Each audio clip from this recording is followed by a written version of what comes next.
Assam RCC player 123 চেনেলৰ দৰ্শকক মই ধন্যবাদ জ্ঞাপন কৰিছোঁ। আজি মই 5 তলা ফাউণ্ডেশ্যনৰ বিল্ডিং যদি এখন বনাই তেতিয়াহ'লে কেনেকৈ বনাব লাগে সেই বিষয়ে আলোচনা কৰিম। মোৰ হাতত যিখন ড্ৰয়িং আছে এই ড্ৰয়িংখন আপোনালোকে চাওক। এইটো 5 তলা ফাউণ্ডেশ্যনৰ ড্ৰয়িং। ইয়াত 5টা ছাদ হ'ব।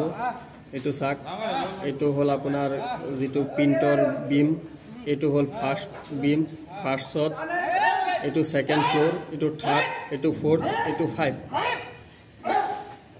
আৰু যদি 5 তলা বিল্ডিং দিয়ে কলম কিমান সাইজৰ কলম দিব লাগে, কলমত কিমান ৰড দিব লাগে সেই বিষয়ে আমি আজি ক'বলৈ ওলাইছোঁ। এতিয়া আপোনালোকে মোবাইলৰ স্ক্ৰীনত চাব। মোৰ হাতত যিখন ড্ৰয়িং আছে এইটো 9টা কলমৰ ড্ৰয়িং। আমাৰ ইয়াত আপোনাৰ 9টা কলম আছে। ইয়াত আপোনাৰ কলমকেইটা C1, C2, C3 এনেকৈ C9 লৈকে আছে। 9টা কলম আছে। ইয়াত আপোনাৰ আছে C7। এইটো আপোনালোকে চাওক C7ৰ কলমৰ চাইজ দিছে 350 × 350 550 × 550। ইয়াৰ আপোনাৰ চাইজটো হ'ল আপোনাৰ ইঞ্চিত ক'বলৈ গ'লে 22 ইঞ্চি বাই 22 ইঞ্চি।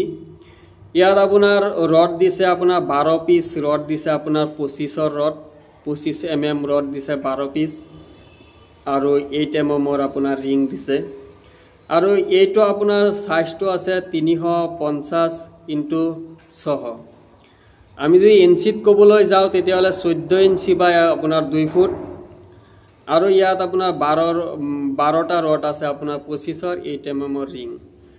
এইটো পুচ আছে আপোনাৰ C4 আৰু C8। আৰু এইটো চাইজটো একেই। ইয়াত 25ৰ আছে 4টা, 8 mm আছে আপোনাৰ 20টা। ইয়াত আছে আপোনাৰ C1, C5, C6। আৰু এইটো আছে আপোনাৰ চাইজটো একেই 350 × 600। ইয়াত আপোনাৰ 12 পিচ আছে 20ৰ ৰড, 8 mm ৰিং। এইটো আপোনাৰ C2, C3, C9।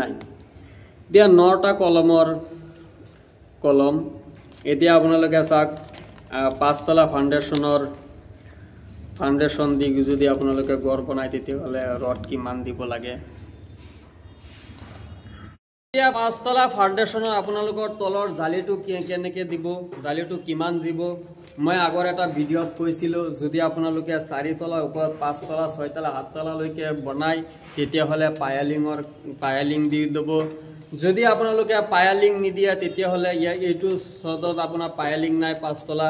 সেইটো কাৰণে এইটোৰ জালিটো যিটো দিছে আপোনালোকে চাওক।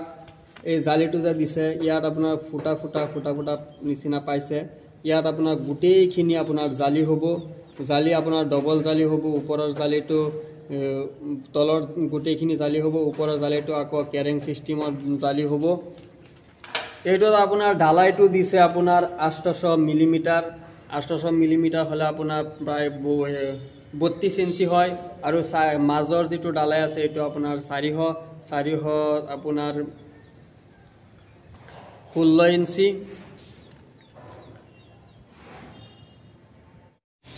এইটো কলমৰ চাইজটো হৈছে আপোনাৰ 22 ইঞ্চি বাই 22 ইঞ্চি।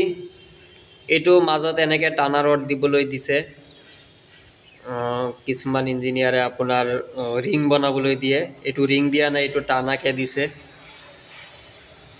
এইটোৰ চাইজটো আছে আপোনাৰ 22 ইঞ্চি বাই 22 ইঞ্চি। এইটো এনেকৈ দিব লাগে যিহেতু আমাৰ ড্ৰয়িংখনত আহিছে।